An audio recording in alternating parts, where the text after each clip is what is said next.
ഒരു next generation rocket engine technology India വികസിപ്പിച്ചുകൊണ്ടിരിക്കുകയാണ്.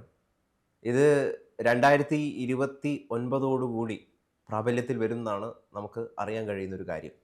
Space എക്സും ഒക്കെ ആയിട്ട് കമ്പയർ ചെയ്യാൻ പറ്റുന്ന തരത്തിലുള്ളൊരു ഗംഭീരമായിട്ടുള്ളൊരു റോക്കറ്റാണ് നിർമ്മാണത്തിലിരിക്കുന്നത് എന്നും മനസ്സിലാക്കുന്നു.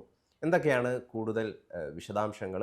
ആരാണ് ഇതിന് പിന്നിൽ? ഇത് DRDO ആണോ അതോ മറ്റാരെങ്കിലും ആണോ? ഒരു പുതുതലമുറ റോക്കറ്റ് എഞ്ചിൻ, അത് മീഥൈൻ ഉപയോഗിച്ച്, ലിക്വിഡ് മീഥൈനും അതായത് ദ്രവ മീഥൈനും ദ്രവ ഓക്സിജനും ഉപയോഗിച്ച് പ്രവർത്തിക്കുന്ന അതീവ ശേഷിയുള്ള ഒരു rocket engine, space launch vehicle engine ഇന്ത്യയിലെ സ്വകാര്യ കമ്പനിയായ ആസ്ട്രോബേസ് വിജയകരമായിട്ട് അതിൻ്റെ പ്രാഥമിക പരീക്ഷണങ്ങൾ ഈ കഴിഞ്ഞ ദിവസം നടത്തി.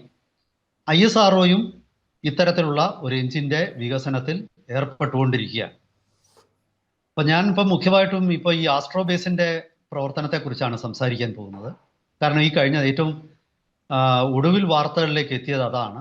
അപ്പം ഇതിൻ്റെ ഒരു പ്രത്യേകത, ഇത് വളരെ ഹൈ പെർഫോമൻസ് എഞ്ചിനാണ്. അതായത് നമ്മൾ ആലോചിക്കേണ്ടത്, ഇന്ത്യ ഒരു ക്രയോജനിക് എഞ്ചിൻ വികസിപ്പിച്ചെടുക്കാൻ ശ്രമിച്ചപ്പോൾ ഇന്ത്യക്ക് ഉണ്ടായിട്ടുള്ള ബുദ്ധിമുട്ടുകളൊക്കെ നമുക്ക് എല്ലാവർക്കും അറിയാം. നമ്പി നാരായണൻ എന്ന് പറയുന്ന ഒരു ശാസ്ത്രജ്ഞനെ പിടിച്ച് ഒരു തെളിവുമില്ലാതെ കുറെ സാധാ പോലീസുകാർ പിടിച്ച് അയാളെ തല്ലി ജയിലിൽ അടച്ചു, ഒരു കുറ്റവാളിയെ പോലെ, ഒരു കാരണവുമില്ലാതെ. അങ്ങനെ ഇന്ത്യയുടെ ഈ ക്രയോജനിക് സ്പേസ് പ്രോഗ്രാം അട്ടിമറിക്കപ്പെട്ടു എന്നുള്ള ദുഃഖകരമായ ഒരു ഉദാഹരണം നമ്മുടെ മുമ്പിലുണ്ട്. ലജ്ജാകരമായ ഒരു ഉദാഹരണം നമ്മുടെ മുന്നിലുണ്ട്.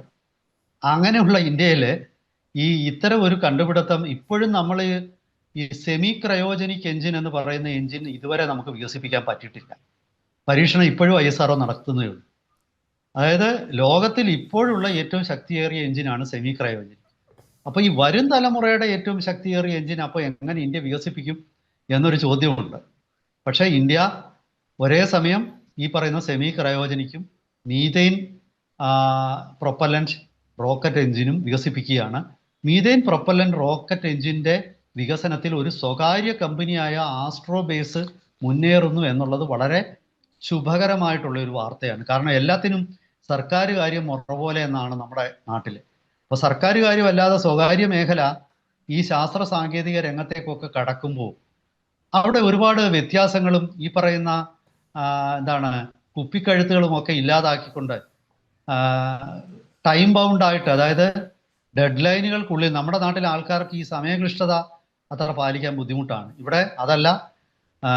പിന്നെ സ്പേസ് ശൂന്യാകാശ പദ്ധതികളെല്ലാം തന്നെ സമയബന്ധിതമായിട്ട് നടത്തേണ്ടതാണ്. അങ്ങനെ സമയബദ്ധമായിട്ട് നടത്തേണ്ട ഈ ഒരു പദ്ധതി തുടക്കം വിജയിച്ചു എന്നറിയുന്നതിൽ നമുക്ക് വളരെ സന്തോഷമാണ്. ഇത് ലിക്വിഡ് ഓക്സിജൻ, ഞാൻ ആദ്യമേ പറഞ്ഞു, ലിക്വിഡ് ഓക്സിജനും മീഥൈനും ആണ് ഇതിൽ ഉപയോഗിക്കുന്നത്. മീഥൈനാണ് ഇതിലെ ഇന്ധനം. ഓക്സിജൻ ഓക്സിഡൈസറാണ്. ഈ എഞ്ചിൻ്റെ പേര് പറയുന്ന full flow staged combustion rocket engine എന്നാണ് ഈ എഞ്ചിൻ്റെ പേര്. അത് ശരിക്കും പറഞ്ഞാൽ ഇപ്പൊ സ്പേസ് എക്സിന് മാത്രമേ അത്തരം, ചൈനയ്ക്കുമുണ്ട്, റഷ്യക്കില്ല, യൂറോപ്യൻ സ്പേസ് ഏജൻസിക്കില്ല, ജപ്പാനുമില്ല ഇത്തരം ഒരു എഞ്ചിൻ. അവരൊക്കെ തന്നെ ഇത്തരം ഒരു എഞ്ചിൻ വികസിപ്പിക്കാനായിട്ടുള്ള ശ്രമം നടത്തിക്കൊണ്ടിരിക്കുക. സ്പേസ് എക്സിൻ്റെ ഒരു റോക്കറ്റ് ഉണ്ട്, റാപ്റ്റർ. അതിൽ മീഥൈൻ എഞ്ചിനാണ് ഉപയോഗിക്കുന്നത്. ഇപ്പോൾ ഞാനിതിൻ്റെ ഒരു ശക്തിയെക്കുറിച്ച് പറയുമ്പോൾ, നമ്മളിപ്പം സെമി ക്രയോജനിക് എഞ്ചിൻ എന്ന് പറയുന്ന കെറോസിൻ ഫ്യൂവൽ റോക്കറ്റ് എഞ്ചിന് ഇപ്പോൾ ഇന്ത്യ ഒരെണ്ണം വികസിപ്പിക്കുന്നുണ്ട്. SCE-2000 എന്നാണ്. അതിൻ്റെ ത്രസ്റ്റ് 2000 കിലോന്യൂട്ടനാണ് അത് ഉൽപ്പാദിപ്പിക്കുന്ന ശക്തി. അതേ പിന്നെ സ്പെസിഫിക്കേഷൻസ് ഉള്ള സമാനമായിട്ടുള്ള ഒരു ഇത്തരം ഒരു എഞ്ചിനാണെങ്കിൽ അതിനൊരു 2400-2500 കിലോന്യൂട്ടനെങ്കിലും ത്രസ്റ്റ് ഉൽപ്പാദിപ്പിക്കും. അപ്പോൾ ഭാരമേറിയ ഉപഗ്രഹങ്ങൾ വഹിച്ചുകൊണ്ട് ഭൂസ്ഥിര ഭ്രമണപഥത്തിൽ എത്തിക്കാൻ ശേഷിയുള്ള റോക്കറ്റുകൾ ഉണ്ടാക്കണമെങ്കിൽ നമുക്ക് തീർച്ചയായിട്ടും ഈ പറയുന്ന methane fuel rocket engine, methane engine തീർച്ചയായിട്ടും നമ്മളെ സഹായിക്കും. പിന്നെ അതിനെക്കുറിച്ച് പറയുന്നത്, ഇത് പരിസ്ഥിതിക്ക് വളരെ ഒരു ഗുണകരമായിട്ടുള്ള ഒരു എഞ്ചിനാണ്. പിന്നെ അതുപോലെ തന്നെ റിക്കവറബിൾ എഞ്ചിനാണ് ഈ ടെക്നോളജിയുടേത്. ഫ്യൂവൽ എഫിഷ്യൻ്റ് ആണ്, അതുപോലെ റിലയബിൾ ആണ്. അങ്ങനെ ഒരുപാട് കാര്യത്തിൽ ഇപ്പോഴത്തെ റോക്കറ്റ് എഞ്ചിനുകളെക്കാൾ മെച്ചപ്പെട്ടതാണ്. അങ്ങനെ മെച്ചപ്പെട്ട ഈ ഒരു എഞ്ചിൻ ഇന്ത്യയിലെ സ്വകാര്യ മേഖല വികസിപ്പിക്കുന്നു എന്നുള്ളതും പ്രാഥമിക പരീക്ഷണങ്ങളൊക്കെ അത് വിജയിച്ചു എന്നുള്ളതും വളരെ ഒരു സ്വാഗതാർഹമായ കാര്യമാണ്. 2026 ഇതിൻ്റെ പൂർണ്ണ തോതിലുള്ള, അതായത് ഈ വരുന്ന കൊല്ലം ഒരു ദിവസങ്ങൾക്കുള്ളിൽ 2026 ആകുകയാണ്. 2026 ഇതിൻ്റെ പൂർണ്ണ തോതിലുള്ള, അതായത് വിക്ഷേപണം ഇപ്പോൾ ഭൂമിയിൽ വെച്ച് ഹോട്ട് ടെസ്റ്റ് ഒക്കെയാണ് നടക്കുന്നത്. ഭൂമിയിൽ വെച്ച് നടത്തുന്ന അല്ലാതെ വാഹനവുമായിട്ട് മേറ്റ് ചെയ്തിട്ട്, സ്പേസ് വെഹിക്കിളുമായിട്ട് മേറ്റ് ചെയ്തിട്ടുള്ള പരീക്ഷണങ്ങൾ 2026 തുടങ്ങും.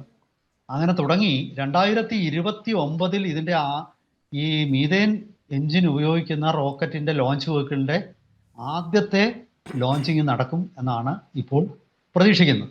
എന്തായാലും സ്വകാര്യ കമ്പനി ആയതുകൊണ്ട് ഇതിൽ അത്ര വലിയൊരു വ്യത്യാസമൊന്നും വരുമെന്ന് നമുക്ക് തോന്നുന്നില്ല.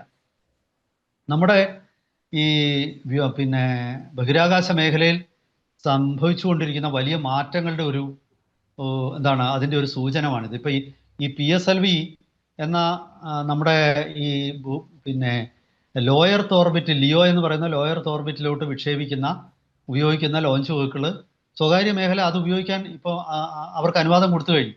ഇപ്പോൾ നമുക്ക് 2 സ്വകാര്യ കമ്പനികൾ ഇപ്പോൾ തന്നെ ഈ അടുത്ത വരുന്ന ദിവസങ്ങളിൽ ലിയോയിലോട്ടൊരു ഉപഗ്രഹ വിക്ഷേപം ഇപ്പോൾ നടക്കാൻ പോവുകയാണ്.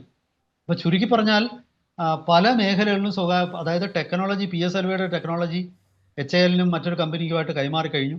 അതുപോലെ സ്വന്തമായിട്ട് പിന്നെ ലോഞ്ച് വെഹിക്കിൾ നിർമ്മിക്കുന്ന 2 കമ്പനികൾ ഇപ്പോൾ തന്നെ ഉണ്ടായിക്കഴിഞ്ഞു.